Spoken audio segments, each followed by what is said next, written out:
Siyaasaatii fi guddaan paartii KFO Profeesar Mararaa Guddinaa itti deebiin waraanni bilisummaa Oromoo naannoo Beenishaangul godina Matakkal keessatti humnaara leenjisuun dhaqaa lola kaabaatiin immoo waraanni Tigraay haleella guyyootaaf waltaansee taasisee loltoota mootummaa dhuguraachiisee jedhu warri mootummaa immoo injifannoon tasaanii ta'uu dubbatu lamaan iyyuu irra dubbaan lolli weerar lafa humnoota naannoo Amaaraatiin uummata Karrayyuu rabba nama nutti fufee jira lola kanaan jireenya horsiise bulaa gaagaamoo dubbata Abraham Birruura dhageet oduu talaatiin immoo Kiim Joong-un isan geesseen Kooriyaan kaabaan malle misaayil fageenya dheeraa furguggeessitee jedhan gos misaayilii keessa Kuruuz inni jedham Pyongyang darbatu kun kiiloomeetira 1,500 ol samii waan balali'uuf Jaappaaniif Kooriyaa kibba dabalate biyyoota addunyaa hedduun ba'uu jiru mucaan qancaraan kun maaliif addunyaa jeeqaa waan jedhaalle irra dubbaan fulbaan 13 bar 2021 guyyaa wiixaata guutuun oduu qabnu kun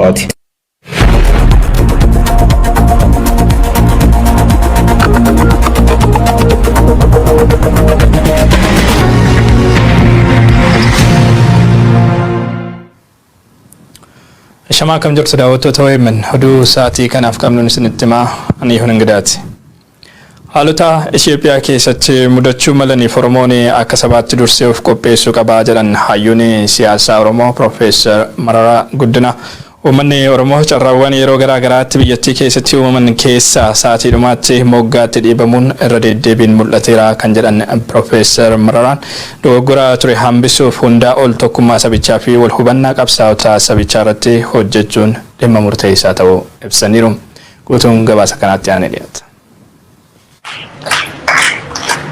Haala qabatamaa biyyaa fi adeemsa siyaasa Oromoo irratti hawaasa Oromoo United States magaalota garaa garaatti argaman waliin mariittee kan jiran dura ta'an Koongireesii Federaalistii Oromoo Profeesar Mararaa Guddinaa dhalattoota Oromoo kutaa Minisootaatti argaman waliin marii bal'aa taasisaniiru. Profeesar Mararaan waltajjii kana irratti dubbii dubbataniin gaaffiin Oromoo sabboonummaan Oromummaa waggoota 50 dura dhale qabsoo har'a uummanni Oromootti jiruuf bu'uura ta'uu yaadachiisan. Hammam akka sabaatti waggoota 50 oliif qabsootti jiraannus wal qabannee deemuu dhabuun dhimma ijoo galma qabsoo keenyaa nu hanqisedha jedhu. Yeroo sirni Haayile Sillaasee kufirraa eegalee carraawwan yeroo garaa garaatti wareegama guddaatti kaffallee finne nu harkaa mucucaataniiru kan jedhan Profeesar Mararaan sochii seena qabeessa qeerroon Oromoo taasiseen jijjiiramni waggoota 8 dura biyyattiitti dhufee tures toorarraa maquusaa ibsan. 1974 qoodatti fudhannee amma beekumsa keeshiniisan eenyutu dura ce'e finishing line dargiin dhufee nu bokkee darbee sini revolution isayyuu maal fuutti taatan jedhee nu hidhee nu fixutti jedhe. 1991 maaltu dhufe lafin transitional government keessa galee dhiibamee bahee waggaa 27 immoo waan ta'aa turre beekamaadha. Waggaa 3 fuuldura immoo jijjiirama jedhamu kan hunda caala olaantummaan dhiiga ijoollee qeerroof qarree Oromootiin dhufe. Eenyutu amma sirbaa jira? Biraanuu Naggaa fa'idha.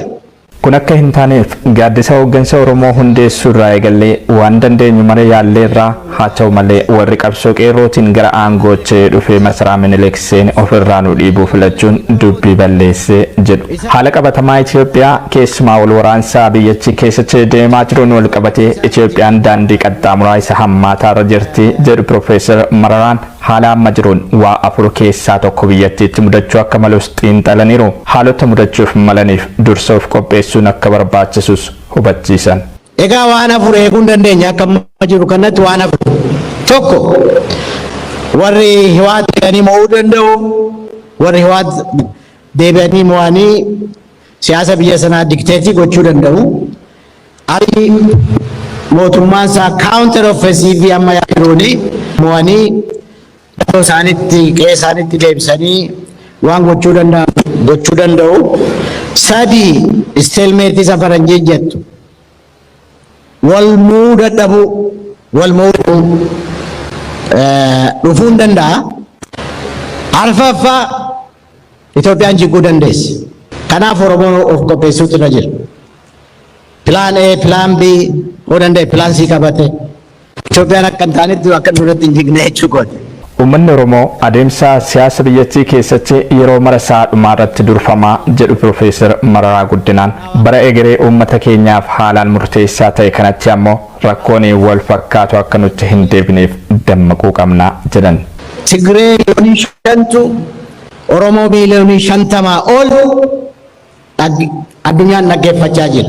Yeroo nu raanfatu jara kana wajjin naalaaltanii lakkoofsa bal'aa qabnaa biyyattiiti jedhu.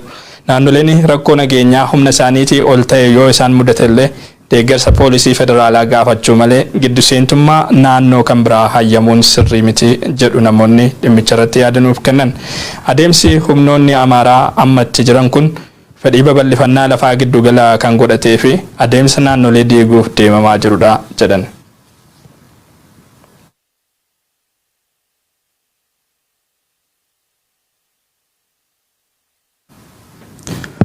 Oduu keenya itti aanuun waraanni bilisummaa Oromoo naannoo Beenishaangul Gumuz godina Matakkal keessatti humna haaraa leenjisee eebbiseera. Humni kun aanota Matakkalee fi naannawaa ishee keessa kan socho'udha jedhameera. Waraanni kun tibbana humna haaraa giddugaleessa Oromiyaatti eebbisuusaa beeksisee ture. Waraanni bilisummaa Oromoo kutaawwan Oromiyaa fi Oromiyaan ala jiran armaan dura keessa socho'aa hin turre hedduu keessatti humna haaraa eebbisaa jira. Oduu keenya itti aanuun waraanni Tigraay haleellaa guyyootaa fi walitti aansee taasiseen loltoota sirna biltsiginnaa 40 caalan hojiin alaa taasiseen jira jedhe. Humnoonni biltsiginnaa gama isaaniitiin injifannoo argataa jirra jechuun labsuu irratti argamu. Faayisaa Iliyaas gabaasa gamaa gamanaa akka itti qindeesseetti. Waraanni Tigraay haleellaa guyyootaaf walitti aansee taasiseen loltoota mootummaa biltsiginnaa 40 caalan hojiin ala taasiseen jira. Humnoonni biltsiginnaa immoo gama isaaniitiin injifannoo argataa jirra jiru. Humnoonni Tigraay haleellaa guyyootaaf waraana mootummaa biltsiginnaa irratti taasisanii magaalota harkaa fudhataman deebisanii qabachuu isaanii ibsaatii jiru. Haaluma kanaan lola kaaba biyyattiitti babal'atee itti fufee jiruun magaalaa guddittii godina Waaqmiraa Soqoxaa dabalatee magaalota biroo kanneen akka Bugnaa Wagalxeenaa fa'aa deebisee to'achuu isaa komaandii poostiin waraana Tigraay ibsa baasa kanaan beeksiseeti jira. Ibsi komaandii poostii waraana Tigraay kun waraanni mootummaa biltsiginnaa kallattii lixaa irraan gara kaabaa Wallootti bobba'ee magaalota Marsaa fi Waldiyaa to'achuuf karoora qabatee ture jedhe. Haa ta'u malee humni ittisaa Tigraay karoora mootummaa biltsiginnaa kana itti dhiyeenyaan hordofaa waan tureef haleellaa cimaa irratti raawwateen loltoota biltsiginnaa hedduu barbadeessuu fi gariin ammoo faffaca'uu isaanii injifannoo waggaa haaraa jechuun TV'n Tigraay labseeti jira. Itti fufuudhaanis karoora diinaa kana guutumatti fashaleessuun kisaaraa namaa fi qabeenya guddaa dhaqqabsiisnee jirra jedhe. Ibsi injifannoo kun haleellaan qindaa'aan ta'e kallattii kibbaa fi kaaba Gondar irratti itti fufee jiraachuu ifa godheeti jira. Lola hagayya 31 hanga fulbaana 10 bara 2021tti taasifame kanaanis loltoota mootummaa biltsiginnaa 40 caalan hojiin ala taasiseen jira jedha ibsa kun. Maddi oduu Globe Newsnet jedhamullee bifuma wal fakkaatuun waraanni Tigraay haleellaa guyyoota 10 keessatti humnoota mootummaa irratti taasiseen loltoota 21 caalan ajjeesne jechuun isaanii gabaaseeti jira.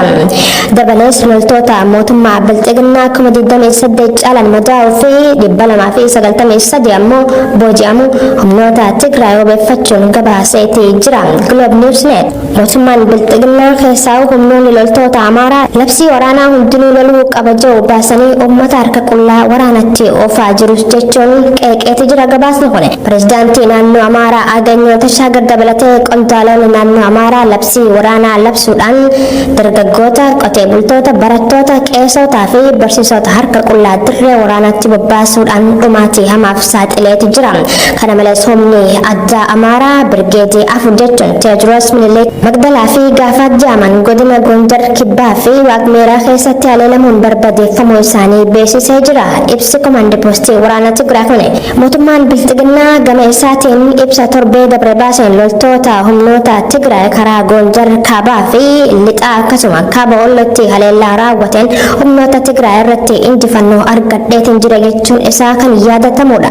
Ta'us garuu ibsi kun injifannoo waraana komaandii poostii Tigraay kanarratti hanga ammatti waan jedhe hin qabu.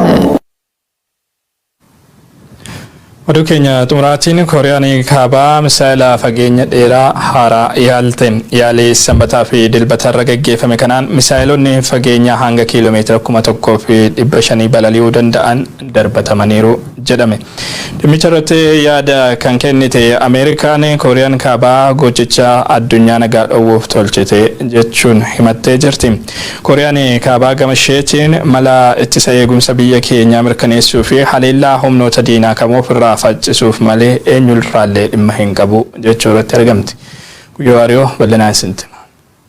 North Korea reportedly test-fired a new version of its long-range cruise missile over the weekend. Kooriyaan gam kaaba misaayil fageenya dheeraa furguggeessitee jedhaan yaalii dhukaasa sanbataaf dilbata godhamuun kiiloomeetira 1,500 ol samii xinniqaatti dhaabate jedhan kanaan Pyongyang Jaapaan dabalatee biyyoota hedduu dhabanaasuu dandarbachuu si miidiyaan biyyattii KCNN balbaloomse. Biyyattii tun hanqinni midhaan nyaataatiif rakkoo diinagdee dhuugadoo qabduun qawwee guguddoo akkana dhukaasuun humna qaba addunyaatti agarsiifachuufi jedhan. Taatulle yaaliin kun duub qajeelfama kaawunsilii nageenya dhaabbata mootummoota gamtoomanii waan hin cabsineef adabbii warqan eeggat tokkolleen akka hin jirre BBC'n gabaase. Far less provocative than the ballistic missiles North Korea has tested in the past and isn't subject to UN sanctions. Kanaan durallee qajeelfamoota akkana kan cabsuun biyyoota ollaa barqaqqeen riibdhoowwa waan turteef addunyaan Kooriyaa kaaba qoqqobbiin jaanjessaa turte. Biyyatti Joosef Baayiden jechuun Ameerikaan amma lakkuun baratti Pyongyang xiyyeeffannoon isii sagantaa waraanaa guddisuuf biyyoota ollaa dabrimmoo hawaasa addunyaatiif firoottan kiitaan sossodaachisuuf wadarbattee jedhe.